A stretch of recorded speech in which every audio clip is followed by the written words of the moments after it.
இன்ஃபோஃபினோ channel நேயர்கள் அனைவருக்கும் மற்ற அனைத்து சேனல் நேயர்களுக்கும் இனிய வணக்கம்.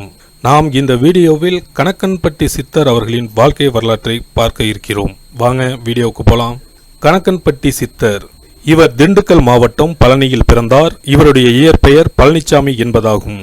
பொது வாழ்வில் நாட்டம் கொண்ட இவர் அனுதினமும் கடவுளுக்கு பணியாற்றி வந்தார். பச்சை நிறம் கொண்ட முழுக்கை சட்டையும் மற்றும் அழுக்கான வேட்டியை மட்டுமே இவர் எந்நேரமும் உடுத்தி காணப்படுவார். தமிழகத்தில் உள்ள மிகவும் பிரசித்தி பெற்ற கோவிலான முருகனின் அறுபடை வீடுகளில் ஒன்றான பழனி மலை அருகில் உள்ள ஊர்தான் கணக்கன்பட்டி. இவர் ஒரு பெரிய மூட்டையை வைத்துக்கொண்டு எங்கு சென்றாலும் அதனை தூக்கி கொண்டே திரிவார். அந்த மூட்டையை எவரேனும் தொழ வந்தால் உறக்கமாக கத்தி அவர்களை விரட்டி விடுவார். கடவுளின் அனுக்கிரகத்தால் பல்வேறு வகையான அற்புதங்களை நிகழ்த்தி பின்னர் ஜீவசமாதி அடைந்தார். கணக்கன்பட்டி சித்தருக்கு வழங்கப்படும் வேறு பெயர்கள் மூட்டை சுவாமிகள். பழனியில் இருந்து 8 கிலோமீட்டர் தொலைவில் உள்ள கணக்கன்பட்டி என்னும் ஊரில் தெருக்களில் உள்ள வீடுகளிலும் அவ்வூரில் உள்ள மரங்களிலும் அவ்வப்போது படுத்து உறங்கிக் கொண்டிருப்பார். இவர் எங்கு சென்றாலும் ஒரு அழுக்கு மூட்டையை கையில் எடுத்துக்கொண்டு சுற்றுவதை வழக்கமாக கொண்டிருந்தார். ஆரம்பத்தில் இவரை கண்ட ஊர் மக்கள் இவர் ஒரு பைத்தியம் என்று கல்லால் அடித்தும் விரட்டப்பட்டிருக்கின்றார். இவ்வாறு இவர் அழுக்கு மூட்டையை கையில் வைத்துக்கொண்டு சுற்றி வருவதால் பழனி சுற்றுவட்டார மக்கள் இவரை மூட்டை சுவாமிகள் என்றும் அழைத்து வந்துள்ளனர். பழனியில் மொத்தம் 2 பெரும் மலைகள் உள்ளன. அவற்றில் ஒன்று பழனி முருகன் கோவில், மற்றொன்று இடும்பன் கோவில் ஆகும். பல்வேறு நாட்கள் அந்த இடும்பன் கோவிலில் தங்கி காலத்தை கழித்து வந்துள்ளார். கணக்கன்பட்டி மூட்டை சுவாமிகள் யாராவது வந்து பணமோ பொருளோ அல்லது நல்ல உடையோ வாங்கி கொடுத்தால் அவர்களை கம்பெடுத்து அடித்து விரட்டத் தொடங்குவார். மேலும் யாரேனும் பணம் கொடுத்தாலும் அந்த பணத்தினையும் வாங்க மாட்டார்.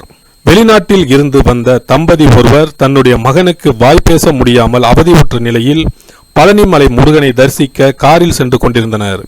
அப்போது கணக்கன்பட்டி வழியே வந்து கொண்டிருந்த பொழுது இந்த கணக்கன்பட்டி சித்தர் அவர்களை காரில் இருந்து வழிமறித்து இறங்க சொன்னார். இவர்களும் செய்வதறியாது தெரிவித்துக் கொண்டு வேறு வழியில்லாமல் காரில் இருந்து இறங்கினர்.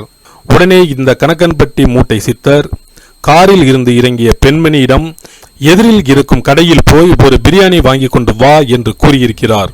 அவரும் வேறு வழி இல்லாமல் ரோட்டிற்கு எதிரே உள்ள ஒரு கடையில் பிரியாணி வாங்கி கொண்டு வந்திருக்கிறார். இதில் ஆச்சரியம் என்னவென்றால் அப்பெண் மற்றும் அவர்கள் குடும்பம் முழுவதும் ஒரு சுத்த சைவ குடும்பமாகும்.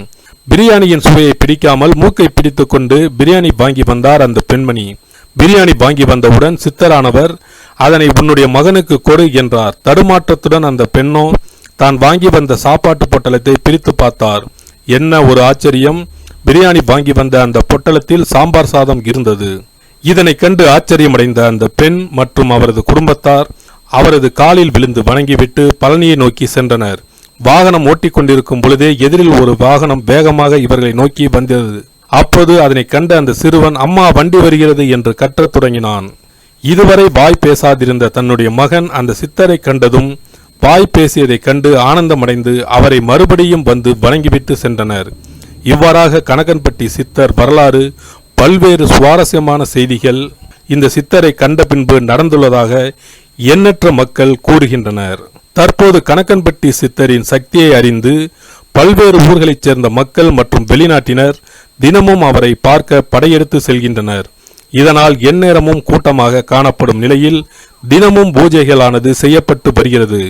குறிப்பாக ஒவ்வொரு மாதமும் வரக்கூடிய அமாவாசை, பௌர்ணமி மற்றும் புனர்பூஜை போன்ற நாட்களில் அபிஷேக ஆராதனை என்று அவருடைய தொண்டர்கள் பூஜை செய்து வருகின்றனர்.